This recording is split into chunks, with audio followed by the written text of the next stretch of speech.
Hey y'all, welcome or welcome back. I'm Quinn, and as you can tell, it's pretty dark and gloomy in here, and that's because it's pretty dark and gloomy outside. It is officially fall here. You know, it still gets a little warm sometimes, but for the most part, it's cooling off. I've got a big old sweater on right now.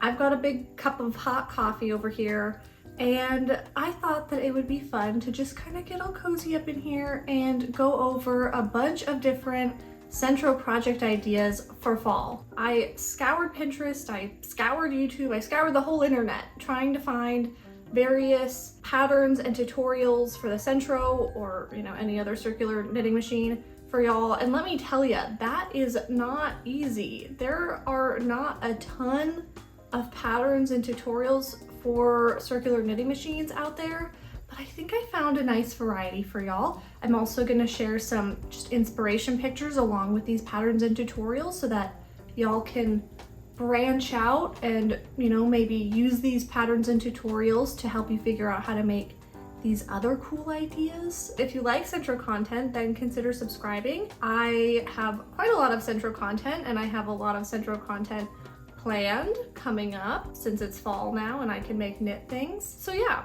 stick around for all of this new Centro content that will be coming. So for all my ideas, I don't really have them listed in any particular order. It's just kind of how I found them or how I thought of them. So let's get started.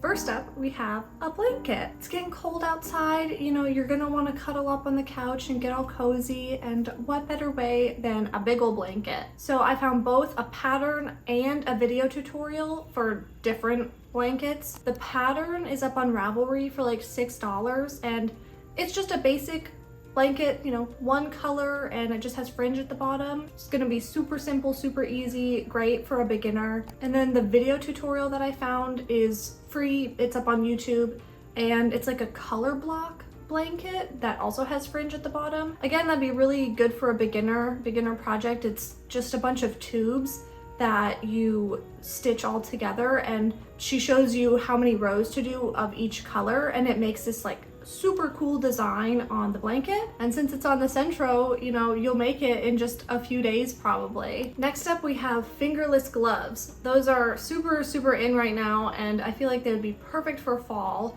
Maybe not so good for winter depending on where you live, but perfect for fall. I found a video tutorial on YouTube for how to make fingerless gloves on the Centro, and basically it's just a tube that you like sew part way up the side, leave a little bit unsewn for your thumb, and then sew the rest of the way.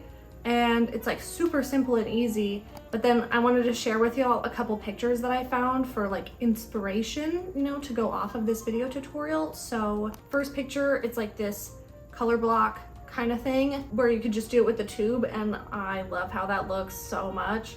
And then the second one I found, it has like little buttons on the side. So instead of like sewing it, you just put little buttons on the side, and oh, it's so cute. I definitely want to make these, especially for just working at my computer. My hands get really cold sometimes, and I feel like that would just be perfect because I don't want to wear gloves while I'm like typing on my keyboard. That sounds terrible. But little fingerless gloves, perfect. For the third idea, I had a shrug. So I found two video tutorials on YouTube. One, it doesn't have a head hole, it just like wraps around your back. And then the second one I found, it does have a head hole. So slightly different process for each of them, but I thought I would include both of them just depending on what you would prefer. So these shrugs are super in right now. I'm sure you've seen them everywhere, so you can get in on this trend if you'd like, but also just like the fingerless gloves, they're perfect for fall because sometimes it's like, it feels both cold and hot at the same time, and it's so hard to dress for that. So with these shrugs, it's like you feel a little chilly, put your shrug on. But then you're starting to feel a little warm, you just take it off, but you still have like the rest of your shirt on underneath. So I also wanted to share this picture that I found, which is just a little inspiration. I want to make a shrug like this with the little tie in the front. That is so cute.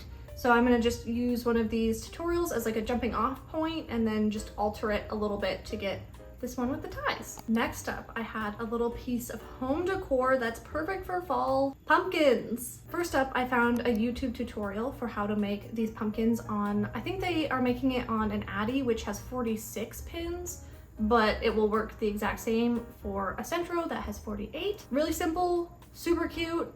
Make a bunch and put them around your house to decorate for Halloween or for fall or whatever, just to have. And then the second thing I found is a pattern, and it's technically for a 22 pin machine. So if you have a smaller machine, then you could still make these pumpkins. But if you have a larger machine, then you could just kind of adapt it. These are patchwork pumpkins, and I just thought they were super, super cute. So I just wanted to include them because I really loved them. But yeah, I want to make a bunch of those and put them around my house to decorate for Halloween because that's just the cutest thing in the world. Next up, what kind of fall video would this be if I didn't suggest a sweater? So I found two different tutorials again. The first one, video tutorial on YouTube, but there's also an accompanying blog post that is just so chock full of information. It's incredible. So basically in the video, in the blog post, she's teaching you all about, you know, how to make a sweater to your measurements. I would highly recommend for y'all to check out this blog post, even if you're not looking to make a sweater right now, just to understand how to, you know, go through all of the sizing and stuff. I do have a video about that as well, but this blog post is super, super thorough and just very clear. And the second tutorial I found is just like a very, you know, bare bones, simple sweater. They're just making the largest sweater that they can make on the Centro. It's kind of like this, where it's just oversized, so the measurements don't matter quite as much. Whereas with the first video, the measurements are kind of like the whole point. So they're just a little different, but both just basic sweaters. Next idea I had was a dress, and I wanted to talk about this one after the sweater section because basically all you need to do to make a dress on the Centro is make a sweater, but make it longer. So I found a video where it's Erin B, I'm sure y'all have heard of her, makes a sweater on the Centro, and then later in the same video she makes a dress, and it's basically just her sweater but longer. But I also wanted to talk about dresses right after the sweater section because you could use those two tutorials that I talked about earlier in the sweater section to make dresses on the Centro. So that first tutorial that I talked about that also has the blog post with it, you could use that to make a sweater dress like this where it's more form-fitting and you make it to your measurements. And then that second sweater tutorial you could use to make a sweater dress like this, where it's just like big and oversized and comfortable. I really want to make a sweater dress like this. It would be a lot easier than making one that's form-fitting, and it would just be so cozy. Oh my god, I have to make it. Okay, I think we're on number 7. So number 7, I had a beanie, and I found a video tutorial for how to make a reversible Fair Isle beanie. I love how this looks. I definitely want to make one at some point. I think it's better for an intermediate or advanced Centro user, but you know, y'all are up for the challenge, right? But kind of along that same vein, I found this picture of a mushroom beanie, which kind of uses similar techniques as that Fair Isle beanie, and I have to make it. I mean, like, look at me. I'm wearing mushroom earrings right now. I have like a mushroom headband pattern. I'm coming out with a mushroom bandana pattern. Mushrooms are kind of like my whole life right now, so I have to make it. Also, could you even come up with something more perfect for fall than a mushroom beanie? Oh my god. So yeah, stay tuned. I'm gonna make that. Okay, so for number 8, y'all are gonna have to stick with me. This is a little abstract and a little weird, but it's just so dang cute. I have to share. So my idea was to make little book sleeves, little knit book sleeves, which honestly are like kind of impractical and like don't really make much sense, but they're just like so cute that who cares? And I've seen a lot of people make these book sleeves with crochet, so like why not make them with knit? And I feel like that'd be pretty easy to make on the Centro. So I did find a tutorial for how to make a tablet sleeve on the Centro, and I thought you could kind of use that tutorial and just like adjust it a little bit to turn it into little book sleeves. So they sew the bottom closed and just leave the top open so that you can like slip your tablet into it, but just like don't sew the bottom. So it's just a little sweater for your books, and it would protect the pages, it would protect the cover. I just really want to make it. That's just, that's so cute. Number 9 is a cardigan. Again, just like the sweater, I just feel like I'm contractually obligated to have a cardigan section in a fall video. So I found a video tutorial for how to make a drop shoulder cardigan, and in this tutorial she even goes through how to do the decreases around, you know, like kind of here, sort of near the neckline. And then she shows you how to do crochet ribbing all along the bottom hem, around the sleeves, where the buttons go, and then around the neckline. So a really good kind of intermediate project if you're looking to do something a little bit more advanced. If you're just used to making your cardigans with flat panels in the front, flat panels in the back, and then, you know, tubes for the sleeves, this is a really good kind of next step. And then, you know, use this tutorial as a jumping off point for making whatever kind of cardigan design that you like. All right, so we're nearing the end. So for my second to last idea, I had a vest. I found a YouTube tutorial for how to make more of a traditional sweater vest that has like, you know, like ribbing around the collar, around the arm openings, and around the bottom hem.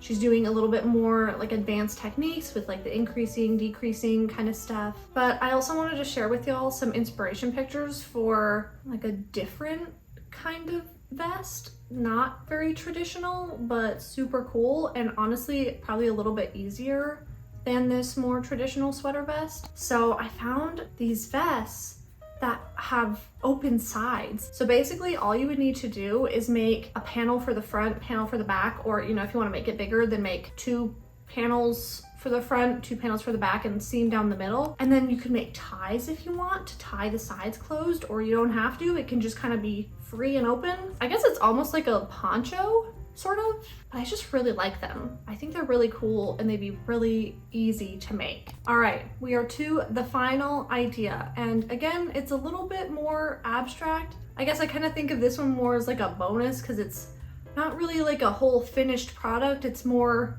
a means to an end. So my idea was to make big chunky yarn on your centro by making an I-cord, just like a super long I-cord, and you would have big chunky yarn that you could use in whatever project you want. So that's why I say it's more of like a means to an end. I mean, I guess maybe you just want to make the big yarn and then not use it for anything, but like you probably will want to use it for something. So the big chunky yarn's probably not the end goal, but you know, don't let me stop you. So you can make I-cord on the centro, and I have a little tutorial for how to do that.